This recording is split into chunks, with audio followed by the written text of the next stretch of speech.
I have been I I don't want to sound proud. I want to be humble, but I have been basically unstoppable. Unstoppable for the last uh 6, 7, 8 months. I have felt just completely invincible. As in, there have been hiccups, but not really at the failure of anyone else. The thing is, in terms of other people, I don't feel challenged particularly in any way.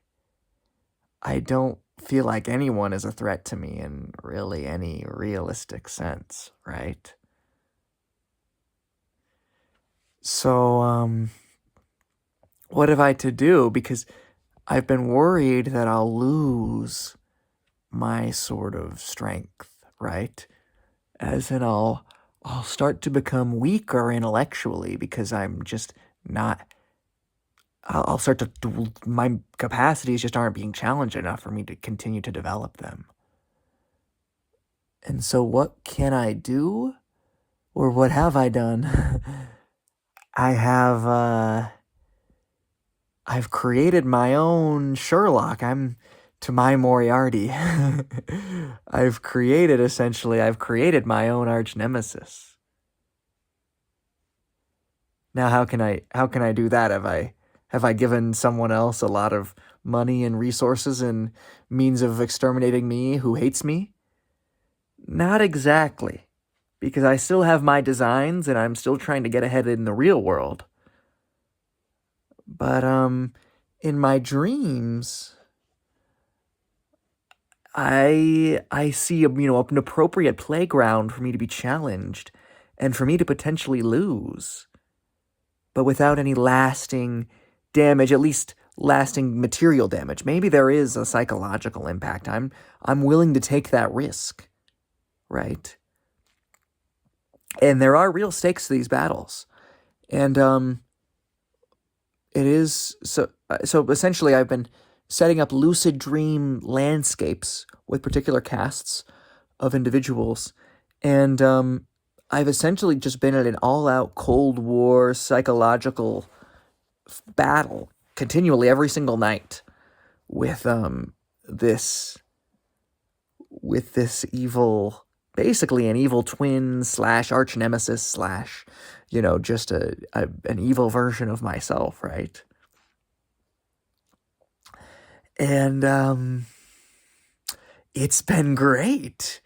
And I mean, obviously, it's humiliating. The losses are humiliating, and I take them out in the real world just in terms of sheer anger because they feel that much more real. The thing is, the stakes in my dream world are at this point greater than they are in the real world, because in the real world, in a sense, I can't be. To me, the dreams are just as much. I care far more, honestly, in some sense, of winning the dream battles than in real life. And I've had to increase the stakes of the dream battles appropriately. So one of the things that's had to have been done is my arch nemesis version of myself is I've essentially I've I'm allowing this arch nemesis version.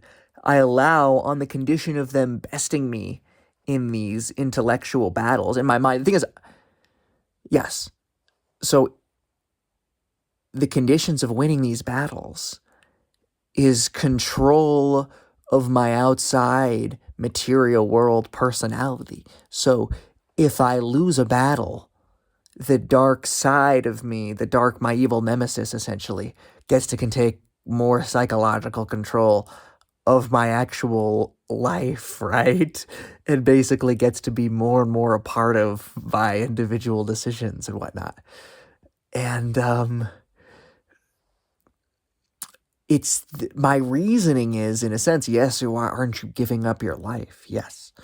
But my reasoning is essentially for one, it keeps me motivated to keep battling and keep improving myself so I don't have to, literally lose my life.